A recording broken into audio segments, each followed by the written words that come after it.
Hi everyone, so this video is going to be my review on The Song of Achilles by Madeline Miller.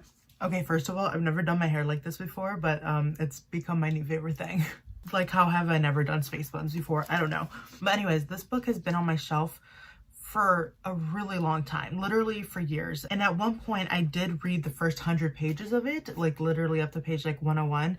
And then I stopped for some reason. So the last book series that I read right before this was the A Court of Thorns and Roses series by Sarah J. Maas. I just distracted myself because I was looking at the back and I realized that this front cover is actually a cover design from this.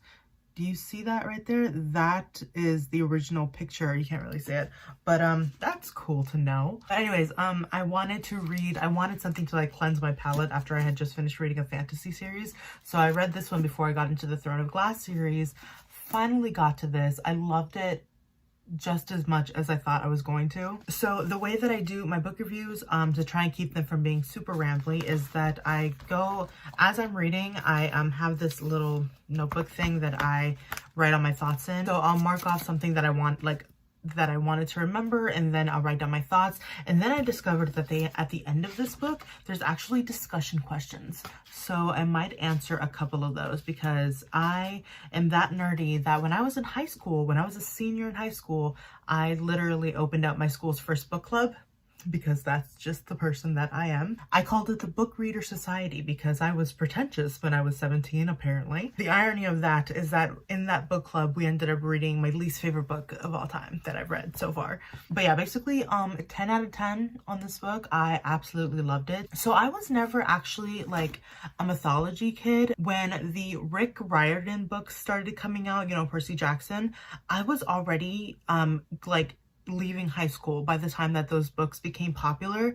I know that my brother was really into them, and he's 5.5 years younger than me. He was really into them, and I remember reading the first one and really enjoying it, but just never continuing because I was like at that age that I was reading other things and I was just like not reading as much anyways. But I kind of wish that those books came out when I was younger and a more avid reader, because I know that I would have just been so obsessed with them, because I really do like Greek mythology. And I remember when I was even in high school, I had to take it was either the AP English or the AP Literature course that I took, one of the two. And for our summer assignment, we actually had to read like this huge mythology book and like write a thing on one of the stories. I don't remember which one I did. But yeah, so this book is actually part of the Iliad, and it's basically the story of Achilles and how he's a demigod. He's a half god. His mother is Thetis. I should have looked up how to say that before I started this video. But his mother is a god, one of the lesser gods, but nonetheless. I don't have so many like particular notes on this one, so I'll get through that relatively quickly and just get into my actual thoughts. But we have like on page 3, this is when Patroclus first sees Achilles running in the race. So that really just started off and fulfilled my love, because my favorite romantic trope is when the two characters knew each other as children and they either grow up together as a couple or they were just, it was like a friends to lovers type deal. That, I eat that up. My favorite romantic comedy is 13 Going on 30. I love that trope so much. I don't know why, but it always just like, I just love it. And then, so that was his first, that was the first time that he saw Achilles. And so the reason that he ends up growing up with Achilles is because when he was a kid, he accidentally murdered another child. Emphasis on the accidentally, because it was an accident, but because of how his father was and because of how the time was, he was either to be killed or sent away. So that is what he ended up choosing, and he ended up living on the estate that Achilles's father owned, his land. So one of my first favorite parts of this book was on page 70, and this is when so Achilles, it's known that he's going to be this like great warrior even since he was a kid, and so he trains alone. He just has that mentality. He's never fought against another person, which I thought was really interesting. And so when he is 10 or so, I forgot, but when he's a kid, he is sent off to go train with the centaur Chiron. I should have looked up these pronunciations. But what I thought was really sweet, because at the end of the day, this book is really just a romance between Patroclus and Achilles. And so the first thing that I really loved was that Achilles was on his way to go train and Patroclus actually ran after him. And so it took him a really long time to catch up to him, but when he did, he collapsed on the floor, and then he realized that Achilles was actually there waiting for him, and I thought that was really sweet. And then after that, so on page 100, this is like the first time, like their first time, but there is a part here where Patroclus is like, he smells like almonds and earth. And it's really funny because the majority of the things that I read have some kind of like romantic quality to them. And so every single time I swear that a female character is talking about the male character's scent, it's like, oh, he smells like sandalwood. I don't know what it is with that scent and like authors always choosing their male characters to smell like sandalwood. I've just noticed that a lot. So I thought it was funny to like note that that was a different scent that Patroclus picked up on Achilles and that it wasn't sandalwood. And then shortly after that, I thought that this part was so sweet and so sad, but it's when Patroclus and Achilles are talking to each other, and who says this? So Achilles is like, I'll tell you a secret, I'm going to be the first, and Patroclus is like, why me? And he's like, because you're the reason, swear it. That was so sweet. And the entire time I really had the idea that these two were soulmates, and that was just one of the first instances where it kind of like clicked, that they were never going to leave each other's sides, that they were never going to choose anybody else, that they were each other's person. And so while I do know like a lot of the things, or not a lot, but like a lot of the basics in Greek mythology, I didn't realize that there was a part in Achilles' story that involved him being kidnapped by his mother and taken to another place to kind of blend in with a bunch of women. And when I read that, I was like, I forgot how much drama there is in Greek mythology, and how of course Achilles would have blended in with a group of women to hide basically from the war. Like, of course that happened. And so I was questioning, because why did she decide to take him to this other island? Like, why was it because the whole thing from his birth was that he was going to grow up to be this great warrior. So when the time came for this big, like one of the biggest war so far and in history, like, why would she take him out of it? Did she not think that he was ready? Does she have actual feelings? Because the whole thing with the gods is that they do not have any actual like maternal or paternal feelings for their like bunch of children. So I was kind of going back and forth. I'm like, was it because she wanted to protect him, or was it because she didn't think he was ready and didn't want him to like maybe embarrass her? So I don't really know what the actual reason was. By the end of the story, we do see that she does have some kind of actual maternal feelings for them, but not so much like in a human way. So once they go there, and once Patroclus actually goes to follow him there and finds him there, they're there for a minute, but then Odysseus ends up coming with a few other people. He knew that he was talking to Patroclus from the very first moment he saw him. Patroclus didn't realize this until Achilles was actually, you know, he was exposed. And so it's also told that his mom knows that he's going to die if he goes to war. And then I had a realization by the time I finished this book. And so I'm going along with the thought that that Achilles' mom didn't like Patroclus. Number one, because he was a human male, but also number two, that he was basically going to be the reason for her son's death. We'll get to that in a minute, because I was like a mess a couple nights ago when I was reading this book. And then on page 209, I have a note that I found it really interesting, that Achilles, so like I said, he's going to be this grand warrior. He's going to be like the best warrior that ever lived, until his death. And he's never actually fought another person. So I thought it was interesting. And I think that's just part of like the Greek, like the mythology part of it, that he just has this innate ability to like actually fight people. And he's never actually physically fought another person like in his training, and he's just like, he just knows what to do like once he gets to the actual battlefield. And I'm so stupid, because when I was reading this, so we know that this war takes like over a decade to complete, and Patroclus and Achilles and all of the warriors are on the shores of Troy before the book ends. And I didn't realize that there was a part in the story with the girl Iphigenia, and she is basically sacrificed to the gods because of the fact that there's no wind. I did this in one of the last books that I read too, but I looked up her name before I finished that chapter, and then I realized that she died, and I was like, wait, but no, she was going to be married off to Achilles.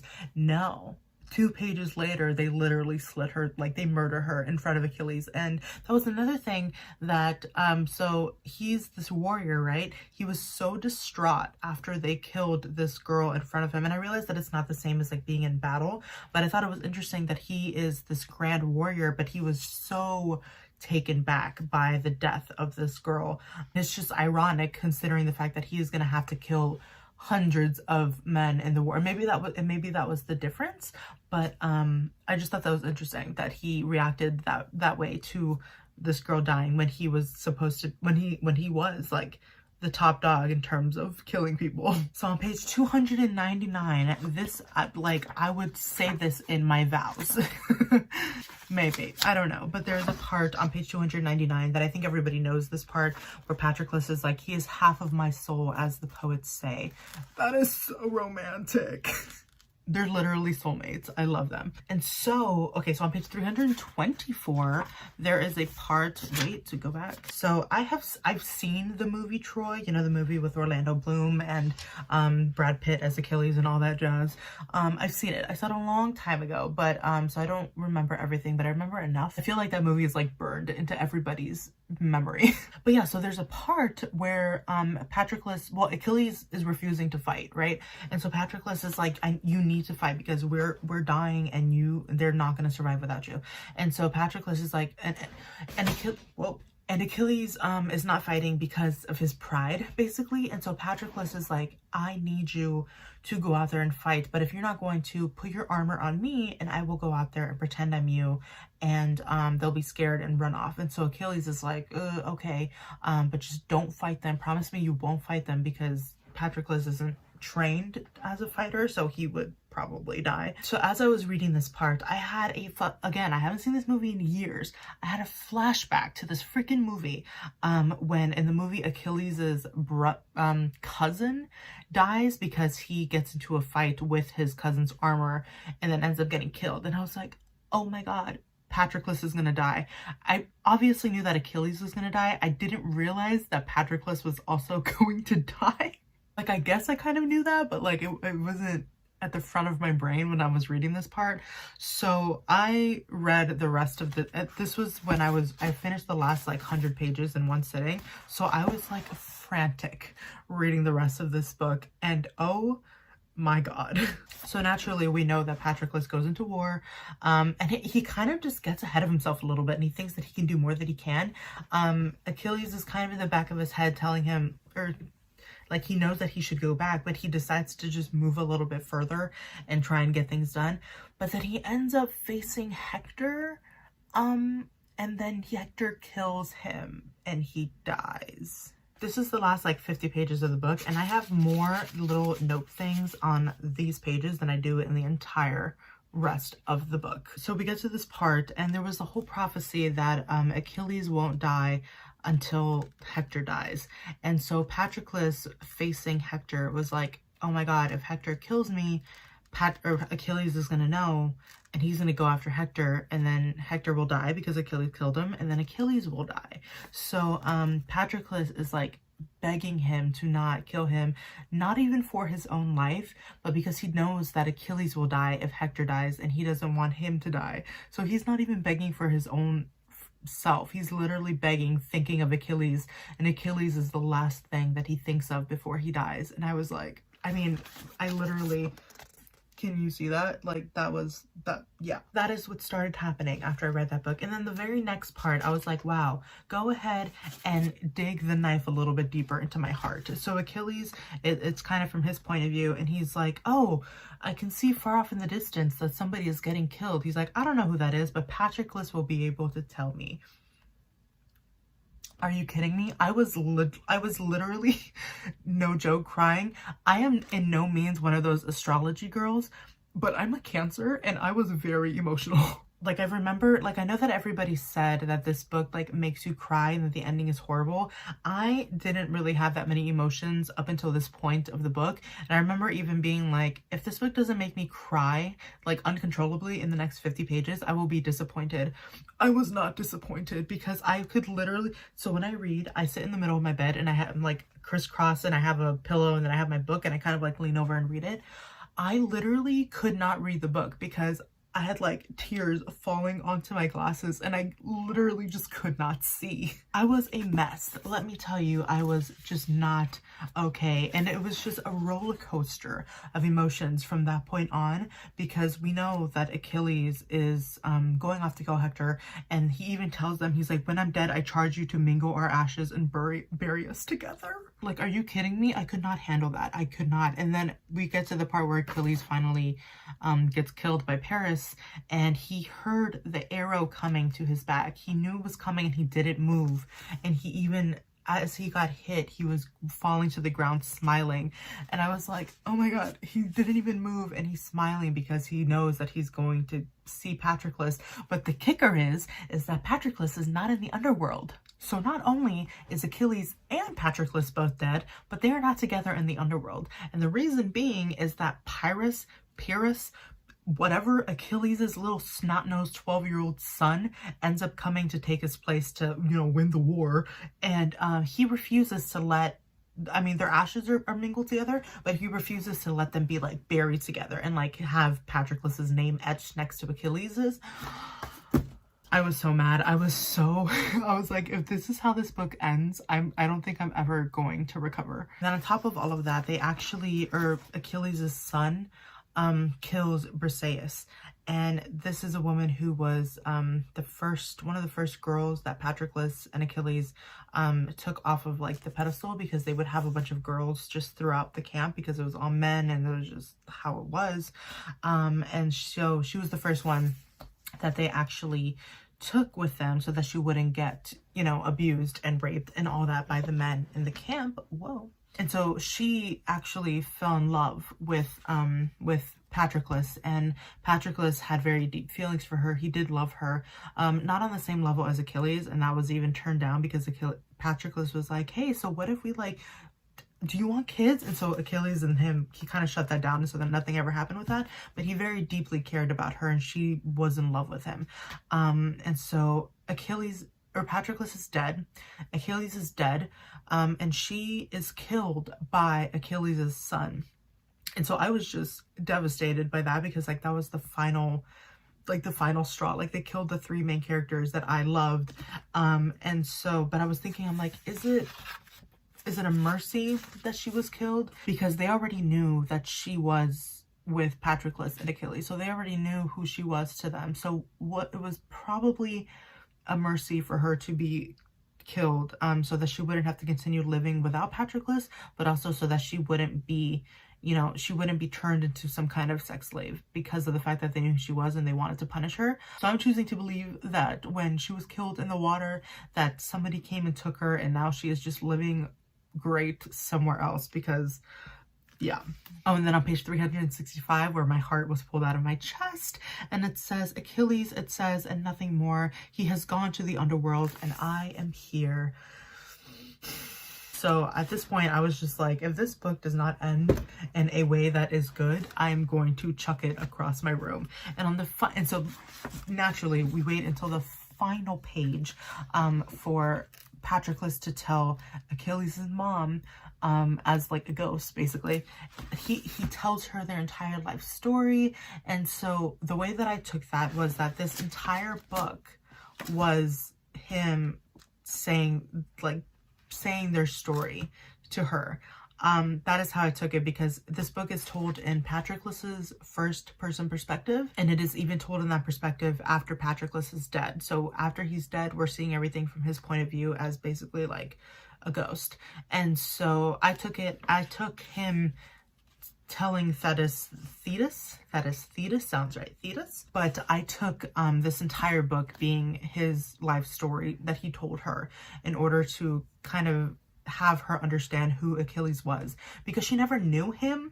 Patroclus was the only person who really knew him and understood him as anything other than like the arrogant soldier that was like the greatest Greek that ever walked the earth and all that. And so on page 369, on the final page, this is where he finishes telling her everything, and she says, I have done it. And so she writes Patroclus's name next to Achilles so that he can be memorialized and he can have his name etched somewhere, and that so they could be together. So she tells him, go, he waits for you. And the final thing, in the darkness, two shadows reaching through the hopeless heavy dusk, their hands meet and light spills in a flood like 100 golden urns pouring out of the sun. In my note that I wrote, I said, my heart would not have been able to handle if this book did not end this way. So yeah, that's how it ends. I usually write down my thoughts on everything after I finish like my individual notes for every like point of the book, but I think I basically said everything, like about how I love the friends to lovers trope and how I loved I was very sad for Briseis. Oh, and then we learned that Achilles' son actually gets killed. I was like, good, because he was a prick. But there are some discussion questions at the end of this book, which I'm so excited about because I'm just a nerd. And so the first question, I don't think I'm going to answer all of them because I don't want this video to be an hour long and there's 18 questions and I just like to ramble. So I'm going to answer some of the ones that I want to. So the first question is, in the Iliad, Patroclus is a relatively minor character. Why do you think the author chose him to be her narrator? Which other figures in the story might make interesting narrators? And so the reason that I think that Madeline Miller probably chose him to be her narrator was so that we could so that the reader could get to know Achilles better, and I think that is because we know all of in history and in Greek mythology that Achilles was this, you know, grand warrior, that he was rather arrogant, that he was rather selfish, and that's just how a lot of mythology claims him to be. So I think by Miller choosing his husband to be the narrator, we get to see a different part of Achilles, and we get to know him as more than just this great warrior that ended up dying. And we know more into why it is that he died, because he didn't die because he was bested. He died because he basically wanted to die. And if it wasn't for Patroclus dying, who knows what Achilles could have gone on to do. As for another figure in the story that I think might have made an interesting narrator, would have definitely been Briseis. I think, number one, a female's point of view of that time would have been really interesting. And also Helen. I think Helen's point of view would have been really interesting because this entire thing was because of her. This entire war was because she went off with her lover. So it would have been really interesting. And especially because this war took over a 10-year period, it definitely would have been interested to see her point of view and to know if she ever felt guilty or if she ever, I mean, I know that there's definitely some parts in Troy or like just in the history, in the mythology in general, that I just don't, I don't know. Anyways, that I just don't remember. So I don't know if this is like actual, like if this is written down somewhere, but it also would have been interesting to see the perspective of the woman that this war was even for. Oh, the second discussion question, God, if I just end up answering all of these. So near the beginning of their friendship, Achilles tells his father that he values Patroclus because he is surprising. What do you think Achilles meant by that? And how is Patroclus different from the other foster boys, and why? And I think the answer to that is just that Patroclus was the only boy who wasn't going after Achilles and trying to get his attention. He was making it a point to not, you know, be one of his little groupies that was going after Achilles to get his attention and to get his praise and to get anything from him. So I think Achilles was surprised when this boy suddenly shows up and it has no interest in him. Achilles spent his entire life having everybody give him attention and have everybody think that he's so great. And so when he comes across this boy who doesn't care to talk to him, he's like, huh, so what is this kid about? And I think that's why he was surprised by him and why he takes so much interest into Patroclus's character, because of the fact that no other boy was going after Achilles the way that Patroclus was not. And I think that's really just the root of what it was. I'm not really convinced that, because in mythology Achilles' character is very, you know, arrogant and self-absorbed, not necessarily, and almost to a fault. So I think the root of that is that Achilles was just like, why isn't this kid paying attention to me? And I think that was really, you know, what started everything. The third discussion question is, what do you think are the reasons behind Thetis's opposition to Patroclus? I kind of already mentioned this, and I think it was because, number one, that he was a male, and she, you know, after being raped by one, she just doesn't like men in general. But I think she also knew that Patroclus was going to be the reason that her son was killed, and she saw how much Patroclus and Achilles meant to each other, and that there was going to be no way to really separate them. So I think she was really annoyed and angry with the fact that this kid, because her son is in love with this kid, that is going to be his downfall. So I think that was why. I want to say that that was the reason why. Discussion question number 6 is, to what extent does Achilles' ultimate destiny shape his choices? Is there such a thing as free will in this world? And that's an interesting question.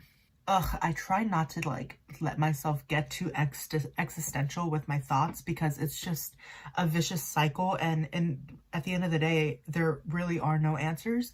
I don't think so. It's really interesting to know that if Achilles and Patroclus didn't know that Achilles would die after Hector died, would things have happened the same?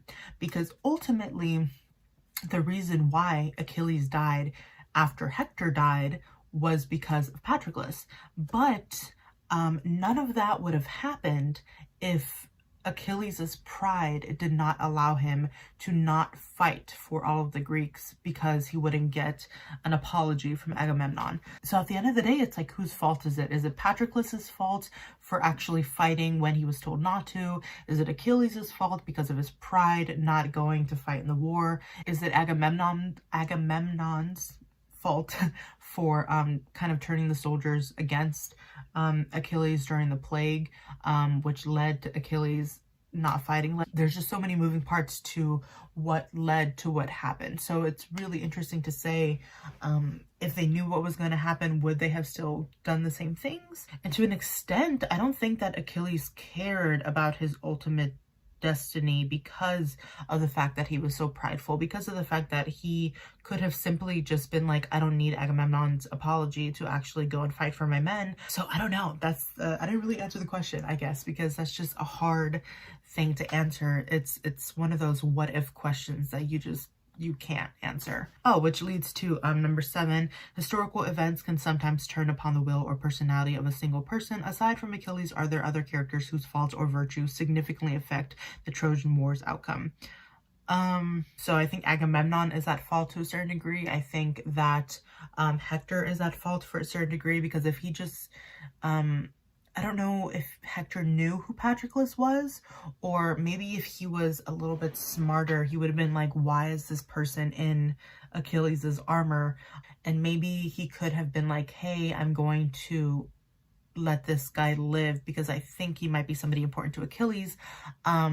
So I think other decisions like that could have affected it, because if Hector didn't kill Patroclus and rather maybe protected him to return him to Achilles, I mean, the outcome could have been completely different, which again goes into, you know, is destiny set, or does free will really, you know, have any kind of effect on things that happen? This is not a philosophy course. That's not what we're doing here. Number 8 is, myths are often called timeless for their insights into human behavior. What parallels do you see between the characters and the conflicts of this novel today? What pieces of Patroclus and Achilles' story can be universalized? Well, number 1, I think that their relationship and the fact that they're really soulmates can just really resonate with a lot of people then and now. People that are in love, or people that think that they've found their soulmates, they can really just connect to that relationship between the two of them. The other big thing I think is that one of the like learning points, or one of the teaching points of this story, is basically to not have pride. This story is also a really interesting one of the one versus the many, because the war basically went into place because of one person, because of Helen. And it led to so many people dying, innocent and soldier alike. And then also Achilles's decision to not fight for the people until he got an apology from the one person ultimately led him to his own death and to the death of the man that he loved. So it's just really interesting to take these myths into account and to basically learn the lessons of like pride and selfishness, and maybe not even the lessons, but just like the story of, you know, the soulmate, of them being soulmates, and of them, you know, fighting for one another and all that stuff. I think that can be, that anybody can relate to that nowadays too. Hi, I was not looking at my camera and it was not facing me when I just said that question. But the question is basically, is Patroclus, how do other people see Patroclus? And I honestly don't think that he sees himself, because I think that he has more to offer and is a lot smarter and stronger than he thinks he is. And that really goes to show when, I forgot the name of the man that comes to speak to them, that comes to speak to Achilles and Patroclus when everybody's dying. And he tells them the story of Cleopatra, and how she basically begs her husband to like fight. And so Patroclus is to take that as to be Cleopatra and to beg Achilles to fight for the men, since he's not doing that. And so I think that everybody sees him as such an influencing person over Achilles himself. But then we have characters like Briseis, who also sees Patroclus for who she is, and she falls in love with him for him, not because he's with Achilles, but she loves him because of the person that he is. And so I think that Patroclus as a character is a very humble character, and he doesn't see to his own potential, and he was so pushed down as a child by his father and by the other men that he was surrounded by as a kid, that he never really, he always saw himself as like Achilles's right-hand man, and you know, he never saw to his true potential until the very end. And I think that's something to take away, because how many like Patrocluses are there out there where we just don't, we underestimate our own potential. And I think that was one really good thing to take from this too, just from Patroclus's character alone, was to kind of humble yourself and to know that you have more potential than you think you do, and yet you are important to people that you may think you're not as important to. And so that was just like, oh, so question 11 is, as represented in the novel, what are some of Odysseus's defining qualities? Do you find him a sympathetic character? Why or not? I thought his character was really interesting. His point of view would have been another really interesting one to know too. And I especially became interested in him because I was intrigued by him from the very beginning when Patroclus goes, and it's that scene where all of them have to like, what is it, like declare their loyalty or whatever it was to Helen. And Odysseus was there. And then, you know, in the middle of the book, when he goes to Patroclus and Achilles to find them and have them bring them into the war, he just kind of has like, he's kind of like a sassy character, or he was in this book to me. And so I really enjoyed his character. I definitely found him to be a sympathetic character, especially towards the end when he goes to Achilles' son and he's like, hey, Patroclus was really important to Achilles. He was really important to all of us. You know, I think it would be in everybody's best interest to bury them together. And so at least he tried to get that to happen. And Patroclus in his like ghost form was in the room when it happened. So he was very thankful to Odysseus for at least trying. So I think that Odysseus was a very interesting character, and he wasn't a selfish, like really brooding male character, unlike some of the other men in this story. So I did really enjoy his character in this novel. Yeah, and then discussion question number 12. Consider the explosive falling out between Achilles and Agamemnon. In what ways are each of them at fault for the rift? Could it have been avoided, or was it inevitable given that Achilles' fate indeterminate? I mean, both of them had pride that they really just needed to get over for the better good. You would think that Agamemnon would think of his people, considering that he was a king. You would think that he would put aside his pride to protect his people. But, you know, we know that with a lot of people in power, even today, that pride and that selfishness takes over thinking of other people. And Achilles just had that pride that he was not willing to give up. And he was just that good that he knew that he could do whatever he wanted, basically. And so I think both of those things were really toxic for the both of them to do. I honestly kind of think that in their specific falling out with that one part of the plague and all that, I do think that both of them were equally at fault for that whole situation. And that's just me. Oh, discussion question number 13. Achilles and Briseis. That's such a pretty name, by the way. Briseis. That's so pretty. They each claim Patroclus's loyalty and affection. In what ways are they similar or different? What are the dynamics of each of their relationships with Patroclus? So I thought Patroclus's relationship with Achilles and Briseis was kind of like the person that you're meant to be with and the person that you're supposed, like, that fate determines your soulmate. So that if Achilles didn't exist, Briseis and Patroclus would have been a really good couple, a really good, healthy, pure, non-toxic couple, because they both appreciated each other as people. But there was just something about Achilles and Patroclus. They were soulmates. Like, you know, just like in that scene where Patroclus is like, he is basically the other half of my soul. So I think that Patroclus and Achilles' relationship was so deep-rooted that it was just beyond what anybody else could kind of like bring to the table for each of them. I really loved Briseis' character. I would not mind an entire story about her alone, but I think Achilles and Briseis couldn't be more different, which is really interesting. And they both end up not liking each other, and Briseis basically blames Achilles and tells him like he would be here if it wasn't for you. He wouldn't be dead if it wasn't for you. And I think it's really interesting that they're both so different, yet Patroclus loved the both of them so much. I think that Achilles and Briseis were really different, but the one thing that really brought them together was Patroclus. But the one similarity that I think the both of them had, that Patroclus was really attracted to and really admired in each of them, was that they were both really headstrong. They both were stubborn, and while they had different goals and whatnot, I think that they were very similar in that regard. And that's what Patroclus found so appealing in the both of them, because Patroclus is not like that. He is the one who is willing, he's a little bit of a pushover, or at least he was, and he doesn't care about being the main character. He doesn't care about, you know, the glory and the fame. But yeah, I think Achilles and Briseis do have more in common than one might think they would, but they are still very different. And I think it's really funny because in stories, people that are very similar end up fighting the most. Like, I'm sure people do that in real life too. Like, whenever there's similar personalities, those two tend to butt heads a lot. So I just thought that was really interesting, that both of them had a part of Patroclus's heart, despite kind of hating each other. This happens all the time, that my stupid camera runs out of battery. Well, not battery, but space. I'm gonna finish off with this last question, and then I'm gonna end it because I think this video is longer than I intended it to be. But the last question on here is, in the final pages of the book, we learn more about Thetis. How does this affect our view of her? And I was kind of talking about this earlier, how I thought it was really interesting that she, the entire book, we know her to be this really cold, really hateful woman who despises men, who despises humans, and she only really cared about Achilles when it was about him fighting. My view of her changes, and I think this is a thing for a lot of the women in Greek mythology, kind of like with Medusa.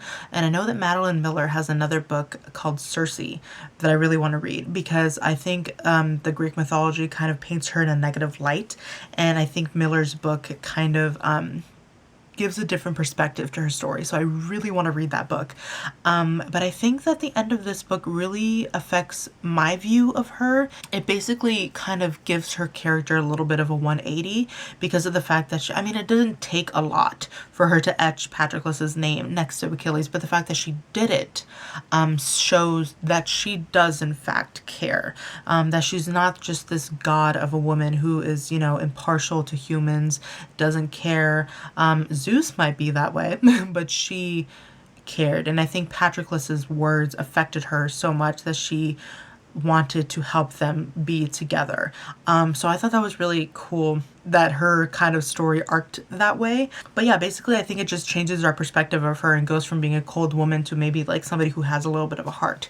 So I thought that was really interesting. But yeah, so I think that's all I had to say about this book. Again, absolutely loved it. Currently reading the Throne of Glass series. I'm 100 pages into the first book.